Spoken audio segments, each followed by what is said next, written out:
What's up, Scyushi Squad? We are back in small, and today we're going to be talking about fishing. The new update is here, at least on the PC version of Trove. No idea when it's going to end up releasing on console versions, but at the very least, this can end up being a guide for how you can end up preparing for this. Now, I never ended up making like a full-on tutorial for fishing because generally speaking, there is a lot of nuance to it. More so, it's that there are lots and lots of different fish that will be either obtained through specific liquids.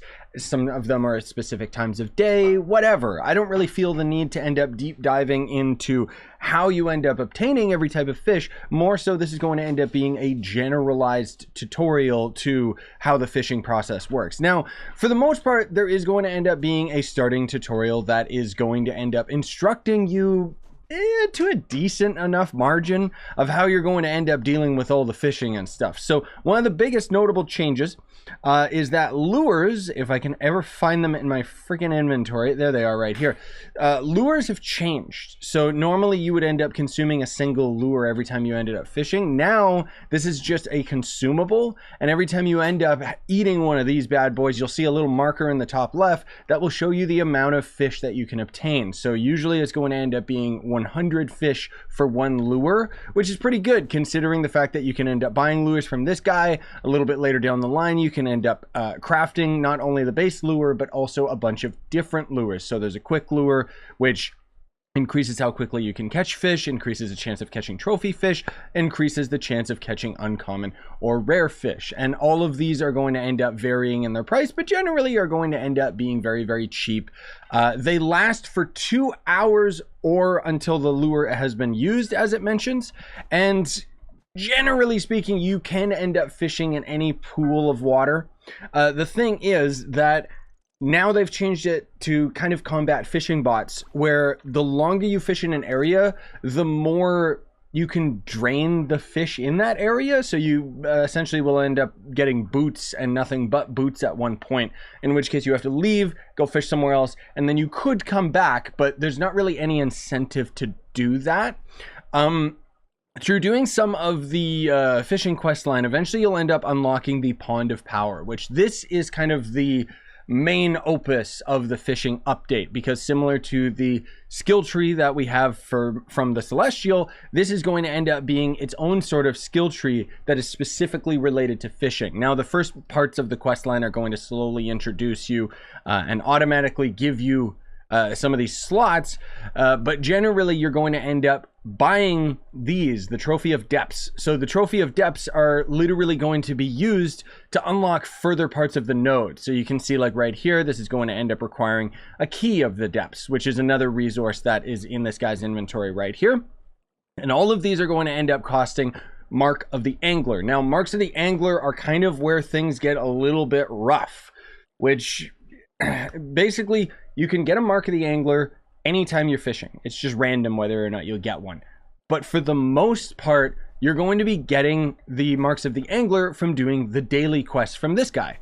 Now, the biggest point that I want to get across is the reason why I went down this skill tree specifically is because this is going to end up unlocking more daily special orders.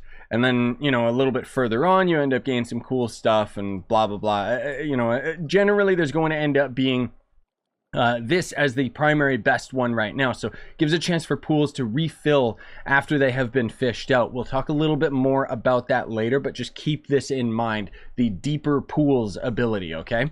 So anyways, the special orders. These are going to be the special orders. You can end up actually buying these every day, and you don't have to use them. So I've actually slowly been stockpiling a bunch of them because I just, frankly speaking, don't have the time or the patience to dedicate to grinding every single one of these, because they vary in their difficulty. Some of them are going to be done very, very quickly, and other ones are going to end up taking a lot longer to do. So, for example, this one wants you to get rare fish from pools in Trove. So, what is a pool in Trove? Well, let's hop into an adventure world so I can find one for you guys, while we also kind of just talk about the different rarities of fish. Now, the way that it works is there's going to be common fish, uncommon fish, and rare fish, and every single one of them is going to have the random chance of being a different weight as well as a different grade. So the weight is most of all the grade system. It's very, very simple. It's not complex. Basically, when you loot collect them, they will end up giving you various trophies that you can end up either, you know, destroying for glim or other resources, whatever, or putting them on your wall, and they're gonna be like gold, silver, bronze, based on the weight of the fish that you ended up loot collecting. Now, this right here, you guys on console, I'm sorry, I'm kind of spoiling you, because unfortunately, this is not vanilla. The vanilla ponds that you're gonna be looking for are gonna look like this. It's very plain, you know, it doesn't really give much information. This right here is a mod by Chronicle, who ended up making the Boss Radar mod. He also ended up making an absolutely ballin' mod for the fishing. Now, this you can see right here is a pond of, or a pool of 20 fish. So I could end up essentially fishing in this little pond right here. And every time I end up catching a fish, it's going to slowly count that number down until it ends up being completely emptied, right? And the pond itself is going to end up giving me, you know, a common, uncommon, or rare fish, depending on the biome that I'm in, depending on the time of day, so on and so forth. Now, one thing that you can keep in mind, at least on the PC version, I wish that they would make this a vanilla thing, is the counter. So you see how it's got like 12 right there? The lower the number, it seems like the more commonly you will end up getting rare fish. Don't quote me on that 100%. I don't know if that's like intended, but usually if you can end up finding a pond that only has like a handful of fish, it's going to end up having the highest odds of actually giving you a rare fish. The irony is that the uncommon fish is actually the least common, which I guess makes sense because it's very uncommon, right? Now, the reason why I was bringing up that one ability that I told you guys, the deeper ponds, right, is it's supposed to be that while you're fishing, it has a random chance of refilling this specific pool. However, my buddy of mine ended up telling me that I don't know if it's a bug or if it's intentional, but apparently it works 100% of the time, which means that you can essentially find a pond that has a very low amount of fish so that you get a lot of rare fish more commonly. And then every single time you fish, the deeper ponds just, or deeper pools or whatever, refreshes it. So you can essentially just farm in one specific area for hundreds and hundreds and hundreds of fish, which unfortunately, I don't know whether or not that's going to end up being patched before it ends up coming out on console. I would expect so. But the reason why that's not necessarily a good thing either way is because it means that the fishing economy is already pretty much busted on PC, because now suddenly all of these resources are super duper common, right?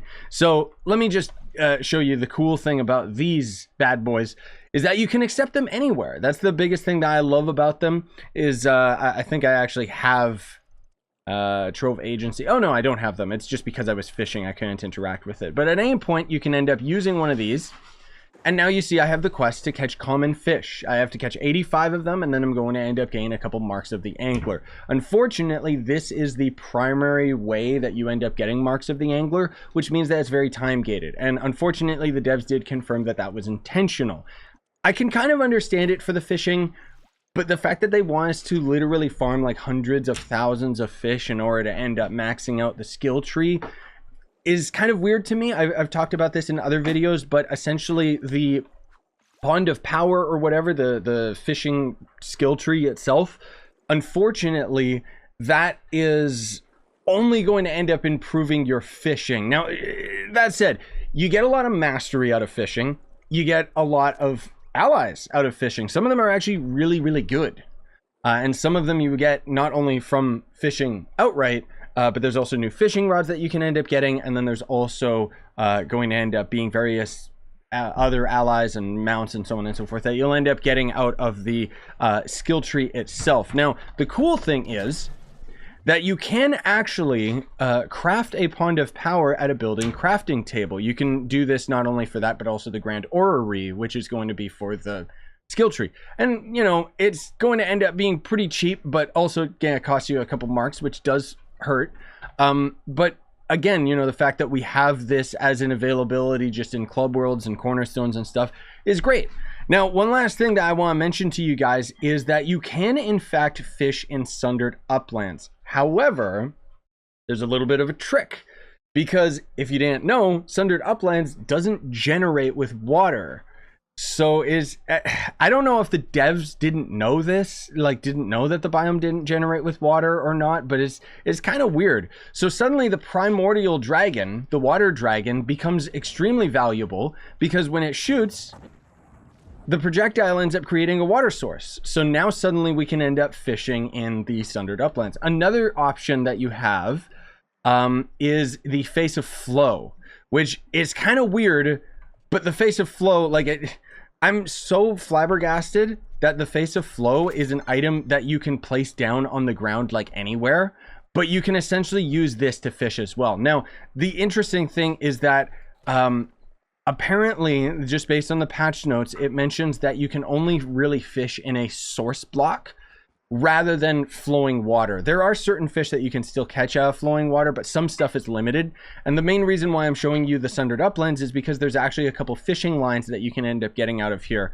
And then also, I think that you can end up fishing in the delves as well, if I'm not mistaken, but I'd have to double check that. I haven't really gone too far in the fishing skill tree, but I just wanted to let you guys know that this was a thing. And then also, you know, Radiant Skylands, every biome in the game essentially is going to be an area that you can fish, maybe not necessarily having its own unique fish for that biome. Actually, no, that's not true. It does have unique fish. This is stuff that's been in the game for years, but there is, of course, newer fish now that the update is here. Now, here's the thing is, with all of these resources, you're going to notice that, well, bad example, but a lot of these will actually not stack, because if they are going to be in varying amounts of weight to them, it means that it is going to slowly clog up your inventory. And I've heard reports from you guys that are free to play and don't have any extra inventory that it's really bad. And it's unfortunate because they used to actually throw out inventory expanders during events and so on and so forth. But anyways, you can see loot collecting these is going to end up giving us fish food and various trophies and so on and so forth, because further on in the skill tree you will end up unlocking the ability to craft various canned foods, which, as you can see, I don't have right now. But canned foods, if I can find some right here, is going to end up being a new resource which used to cook blah blah blah. There's going to be some other various ones that are used to cook as well. See if I can find one of the rare ones. So these are going to end up being the premium ones, which is also used to cook as well. And you can see that the price of these has gone down a lot on PC anyways, because of that glitch or bug or trick that I've told you guys about, where you can essentially end up fishing infinite rare fish. I don't 100% know what the food is.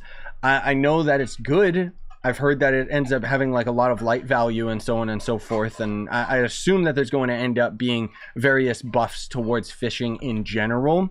Now, another thing too that you gotta keep in mind is there is a cash shop item, which is going to be the Master Angler's Fishing Net. Now, when we were at a fishing pool, you saw that there was a set amount of fish that you could end up obtaining out of that pool. The fishing net is essentially going to catch 5 fish at a time. So you can actually use the fishing net not only to get these daily quests out of the way really quickly, but just get like hundreds of thousands of fish right away. And if you could potentially end up using these on a pool and then have the buff trigger that would end up resetting that pool, that's a lot of fish, but it's also a lot of money. Credit pouches are extremely expensive on PC right now. But at the very least on console, it'll be a little bit more obtainable for you guys. But on top of all of that, the nets themselves are very overpriced. It is unfortunate. Now, as we end up getting further and further in the skill tree, there are going to be other NPCs and so on and so forth. But generally, that should cover everything that you need to know about the fishing. I'm not going to necessarily go through every single ability in this skill tree, just because we'll save that for another time, guys. Most of all, this was just about letting you guys know on console what's coming, and those of you on PC that haven't touched the fishing, what you can actually end up getting out of it. Generally speaking, it's a lot more, I'm not going to say it's more fun because it's fishing. It's boring by nature, but it is very relaxing, and I do appreciate the changes, even though nobody really asked for it. It's definitely better than the gardening 2.0, right? Like fishing 2.0 is way better than that. At least this has some effort and some bones to it. And again, you get a lot of mastery, and there are some really good allies. Some of them are like top tier. So it definitely is worth your while, and you actually get good rewards from doing it and investing your time into it. But anyways, that's going to do it for me. Smash like, sub for more, buy the merch you want, support the channel, and have a wonderful day, everybody.